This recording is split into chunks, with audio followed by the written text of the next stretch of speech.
आज के क्लास में परिमेय संख्या के बारे में हम लोग पढ़ेंगे। तो परिमेय संख्या कहते हैं किसे हैं? वे संख्याएं जिन्हें हम p बटे q के रूप में लिख सकते हैं but q is not equal to 0। लेकिन क्या होना चाहिए, देखिए यहां किसी भी संख्या को p बटे q के रूप में हम लिख सकते हैं और लेकिन q का मान कभी भी 0 नहीं होना चाहिए। क्योंकि q का मान अगर 0 हो जाएगा तो आपको पता है किसी भी संख्या में अगर हम 0 से भाग देते हैं तो उसका मान सदैव अनंत आता है।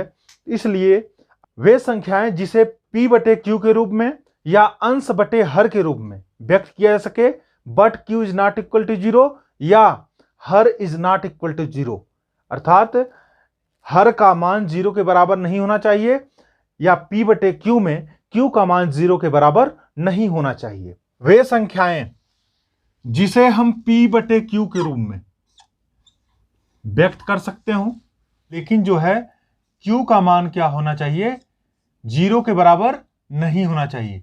ये कंडीशन आप ध्यान दीजिएगा। तो परिमेय संख्या हम किसे कहते हैं?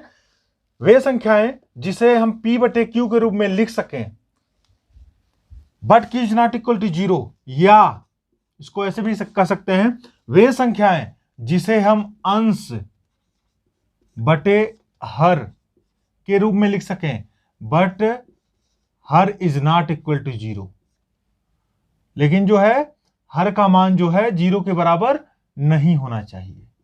ये चीज ध्यान देना है, आप इसको भी ध्यान में रखिएगा। लेकिन सबसे ज्यादातर बुक में यही दिया जाता है। तो उस कंडीशन में क्या होता है, ये जो होगा ये संख्या जो होती है ये परिमेय संख्या होती है।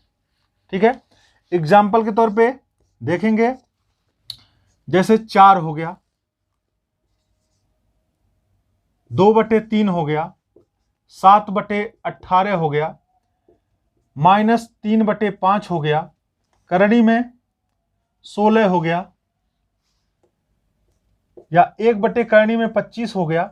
इस प्रकार से ये सारी संख्याएं क्या हैं, एक परिमेय संख्याएं हैं। एग्जाम्पल के तौर पे आप कहेंगे 4 कैसे परिमेय संख्या है? आपने बताया कि p बटे q के रूप में व्यक्त कर सकते हैं। आप 4 को कैसे हम p बटे q के रूप में व्यक्त करेंगे? तो 4 के बटे अगर हम 1 लिख दें यहाँ पे तो ये नहीं हो जाएगा, 4 बटे 1 लिख देंगे तो ये भी परिमेय हो जाएगा, p बटे q के रूप में हो गया या अंश बटे हर के रूप में हो गया। इसी प्रकार से 2 बटे 3 तो ऑलरेडी p बटे q के रूप में है, ये भी है। धनात्मक हो चाहे ऋणात्मक हो चाहे कुछ भी हो, हमको p बटे q के रूप में लाना है, लेकिन q का मान 0 के बराबर नहीं होना चाहिए। ठीक है, 16 करणी में 16 है, 16 बटे 1, या इसको हम ऐसे भी लिख सकते हैं, करणी में 16 बटे 1 मतलब 16 का वर्गमूल हो जाएगा 4, 4 बटे 1 हो जाएगा। ये भी हो गया p बटे q के रूप में। 1 बटे करणी में 25 का देख लीजिए, इसका वर्गमूल हो जाएगा 5, 1 बटे 5 यह भी p बटे q के रूप में हो गया या अंश बटे हर के रूप में हो गया। इसलिए ये सारी संख्याएं क्या हो जाएंगी, परिमेय संख्या होगी। चाहे वो धनात्मक संख्या हो चाहे वो ऋणात्मक संख्या हो, दोनों संख्याएं क्या होती हैं, परिमेय संख्या होती हैं। ठीक है, और जिसका वर्गमूल निकालना संभव है वह भी संख्याएं क्या होती हैं, परिमेय होती हैं। लेकिन जिसका वर्गमूल निकालना संभव नहीं है वो क्या है, परिमेय संख्या नहीं है। दूसरे टाइप से भी कभी कभी पूछ लेता है परिमेय संख्या का परिभाषा, या दूसरे टाइप से कुछ एग्जाम्पल देकर के ऐसा आपसे पूछ लेगा कि क्या यह नीचे दी गई संख्या परिमेय संख्या है। तो ऐसे कंडीशन में आप ध्यान दीजिएगा, करना क्या है, वे संख्याएं जिनका दशमलव प्रसार शांत या समान आवर्ती का हो उसे हम क्या कहते हैं, परिमेय संख्या के तहत लेते हैं। शांत और समान आवर्ती का मतलब क्या है? वे संख्याएं जिसका दशमलव प्रसार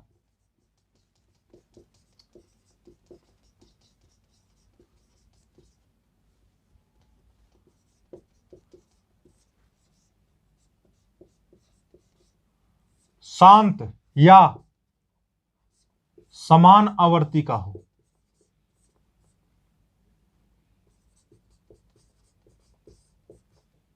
वे संख्याएं जिनका दशमलव प्रसार क्या हो, शांत हो या समान आवर्ती का हो, वे संख्याएं परिमेय संख्याओं के तहत ली जाती है। अब दो चीज यहां मिला, एक तो हो गया शांत क्या होता है और दूसरा समान आवर्ती क्या होता है। पहला चीज हम समझते हैं शांत। शांत का मतलब ये वाला शांत नहीं है, ये ध्यान दीजिएगा, इस शांत में और इस शांत में अंतर है। तो ध्यान दीजिएगा, ये मैथमेटिक्स का शांत है, ये साइलेंट वाला शांत है, ठीक है ना।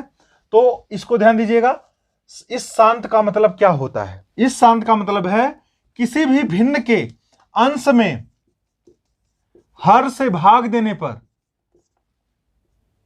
संख्या दशमलव में आए लेकिन संख्या पूरी तरह से पूरी विभाजित हो जाए या संख्या पूरी तरह से कट जाए, तो ऐसे कंडीशन में ये क्या हो जाएगा? शांत कहलाता है। तो शांत पहले समझ लीजिए, कहने का मतलब जैसे दे दिया अगर 2/5, एग्जांपल के तौर पर समझिए,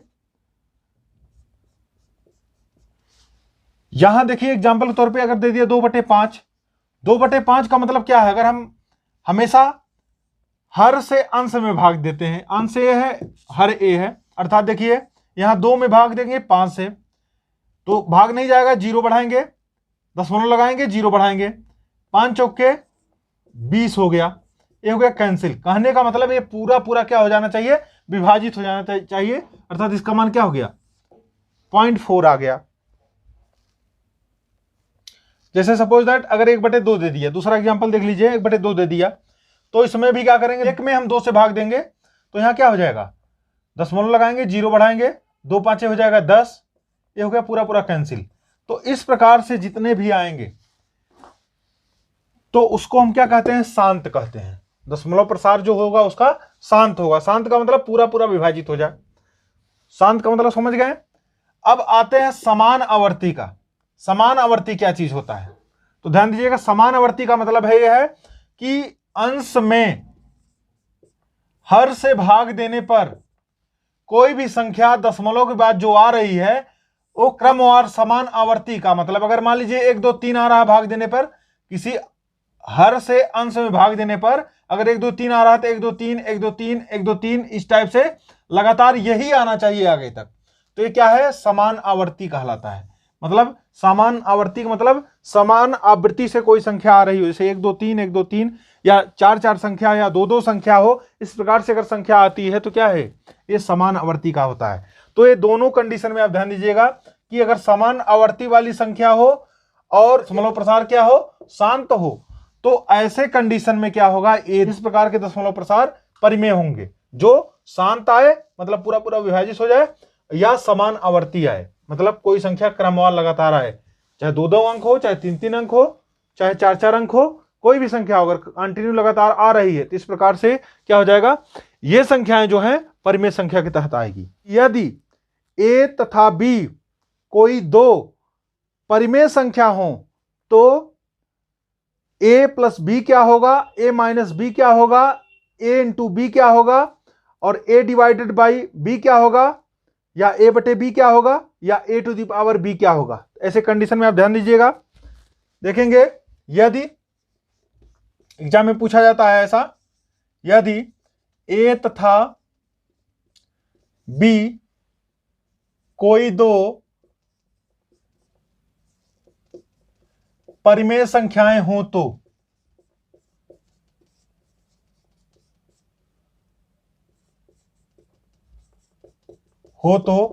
कंडीशन में देगा नंबर 1, क्या a प्लस बी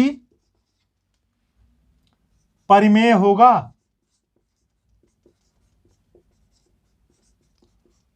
दूसरा पूछेगा क्या a माइनस बी परिमेय होगा?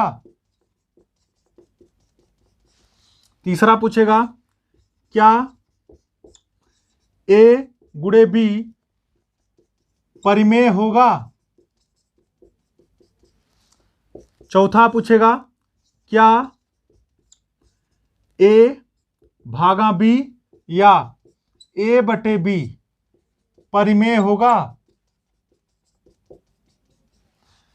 और लास्ट पॉइंट पूछेगा क्या a to the power b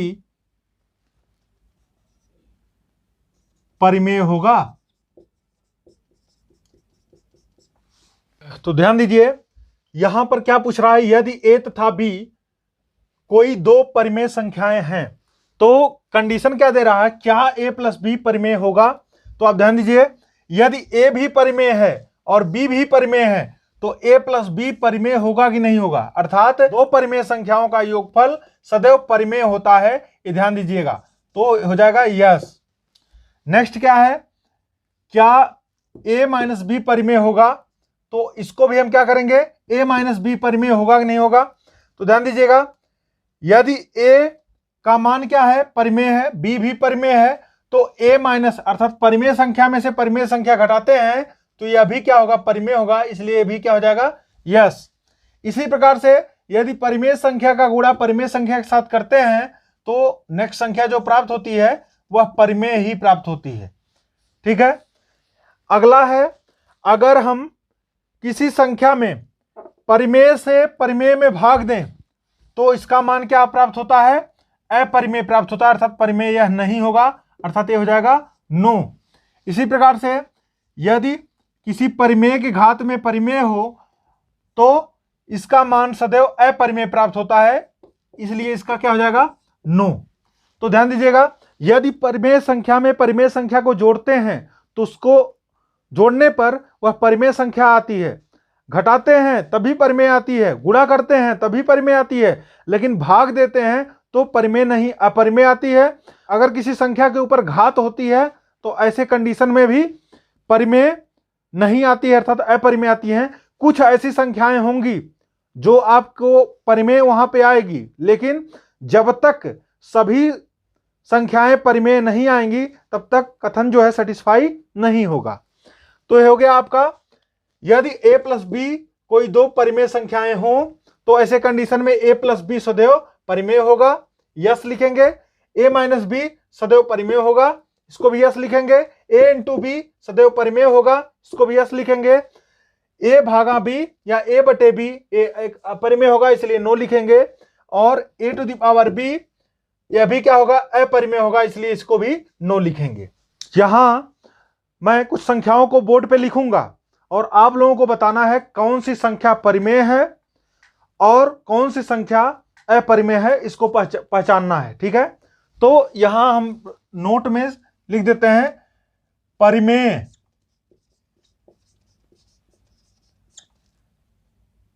तथा अपरिमेय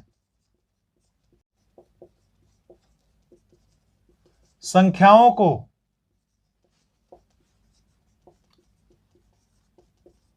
छांटिए। चलिए एग्जांपल नंबर हम 1 से देखते हैं। दिया है 0.43434343। हमने आपको बताया था अगर कोई संख्या लगातार क्रमवार आती है तो वह क्या होती है, समान आवर्ती होती है। अगर कोई संख्या लगातार कोई संख्या क्रमवार आती है तो समान आवर्ती का होता है। तो देखिए यहां 0.43434343 आ रहा है, 4-3 जो है लगातार आता जा रहा है, डॉट डॉट डॉट, मतलब इस प्रकार से आगे आती जाएंगी। इस प्रकार की संख्याएं समान आवर्ती की होती हैं, इसलिए ये क्या हो जाएगा, ये होगी एक परिमेय संख्या। सेम चीज यही है, यहां पर भी है 0.2341 2341 2341, अर्थात 2341 का ग्रुप बन रहा है यहां पे। ठीक है, तो यहां पर भी ये समान आवर्ती की है, इसलिए क्या हो जाएगा, ये भी एक परिमेय संख्या है। ठीक है, नेक्स्ट हमने बताया था अगर कोई संख्या जो है भाग देने पर इसका मान बदलता रहता है, अर्थात ये असमान आवर्ती का हो, तो ऐसे कंडीशन में क्या होगा, एक अपरिमेय संख्या होगी। नेक्स्ट देखते हैं, अगर कोई संख्या हमने बताया था आपको दशमलव के बाद आने वाली संख्या अगर क्या हो, पूर्ण रूप से विभाजित हो जाए तो क्या होता है, ये शांत होता है, इसे हम शांत कहते हैं। कहने का मतलब भाग देने पर दशमलव के बाद जो संख्या आ रही है वो क्या है, पूर्ण रूप से। इसके बाद कहने का मतलब यह है कि दशमलव के बाद डॉट डॉट डॉट न हो, तो ऐसे कंडीशन में क्या होगा, एक परिमेय संख्या होगी। जीरो क्या है, जीरो भी एक परिमेय संख्या है, बहुत बार पूछा गया, जीरो पूछ ले या इसी को कभी कभी कंफ्यूज करने के लिए ऐसे देता है शून्य। शून्य क्या है, ठीक है, या ZERO लिख देगा, जीरो, ये क्या है, तो तीनों जो है परिमेय है। कहने का मतलब खाली लैंग्वेज चेंज किया है, तो शून्य जो है एक परिमेय संख्या है।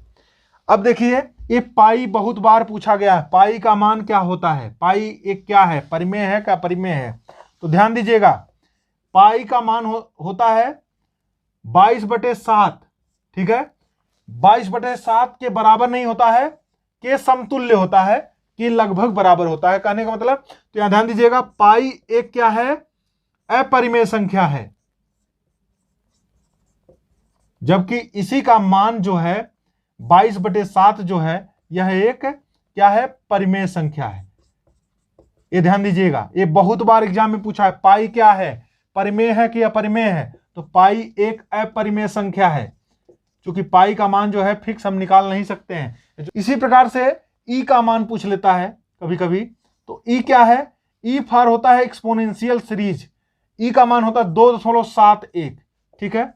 एक्सपोनेंशियल सीरीज आप लोग इंटर में पढ़े होंगे, तो ई फॉर एक्सपोनेंशियल सीरीज होता है, एक्सपोनेंशियल सीरीज में ई क्या है, तो ई एक क्या है, अपरिमेय संख्या है। ध्यान दीजिएगा, इसको भी आप अपरिमेय लिखेंगे, ये भी जो है एक्सपोनेंशियल सीरीज में ई जो होता है अपरिमेय है। हाँ, एक चीज और ध्यान दीजिएगा, पाई के खोजकर्ता कभी कभी पूछ लेता है, पाई के खोजकर्ता कौन है, तो खोजकर्ता जो इसके थे वो थे आर्यभट्ट। तो ध्यान दीजिएगा, कई बार एग्जाम में भी पूछा गया है कि पाई के खोजकर्ता कौन थे, तो पाई एक अपरिमेय संख्या है, पाई के खोजकर्ता आर्यभट्ट थे, ठीक है। और एक्सपोनेंशियल सीरीज में ई भी एक क्या है, अपरिमेय संख्या है, तो ध्यान दीजिएगा। जबकि पाई जो है अपरिमेय संख्या है, जबकि 22/7 जो है परिमेय संख्या होता है।